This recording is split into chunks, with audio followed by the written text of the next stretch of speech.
Hi guys! Welcome back to our channel. And guys, samahan niyo ako magpalit ng cabin filter ng ating pong Mitsubishi Mirage G4. Okay, so ito yung ating package from Shopee.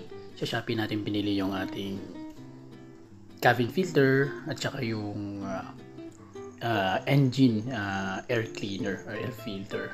Yan. So, pinagsabay na nating bilhin yung dalawa guys. Kasi meron silang bundle yung Shopee seller.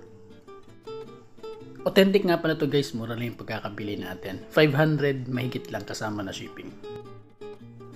So yan guys, sige, buksan natin itong pintuan. Kakabit na natin itong air filter.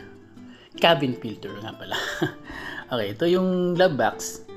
So ang gagawin natin dito guys is tatanggalin natin yung glove box para meron tayong access dun sa may filter ng cabin.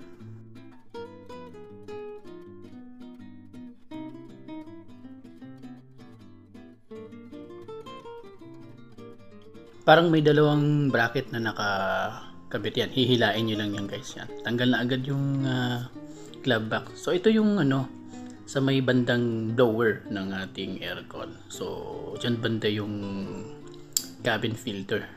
Yan. So ito meron siyang cover. Tatanggalin na natin yung cover guys.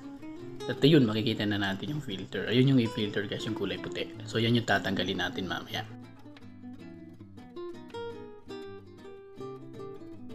So, sa pagtanggal ng cabin filter guys, hihilain nyo lang yan. Ayan. So, ito na yung dating cabin filter niya. Medyo maitim na to guys. Actually guys, nilinisan ko na to eh. Nakailang linis na ako nito. Ang problema kasi, mabaho na yung buga ng hangin ng aircon. So, kailangan na talaga magpalit. Ayan. So, ito na yung ating bagong cabin filter guys. Ayan. So, tingnan nyo mega yung box. As description dun sa may Shopee seller, original naman ito, authentic. Ayan, may nakalagay na genuine parts. Meron din kasing binebentang mga ganito guys sa ibang Shopee seller, pero mura, masyado talagang mura. Meron nga dong 200 lang ano na, cabin filter at saka yung air filter na. Ito kasi 500 mahigit. So maganda rin kasi yung reviews, kaya ito yung binili ko.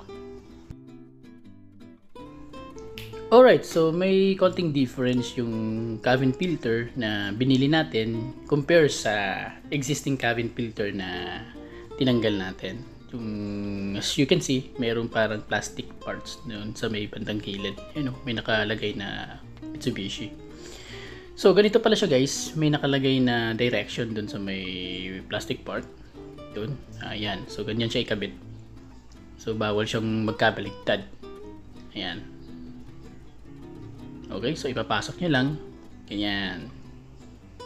Alright, so ganyan siya.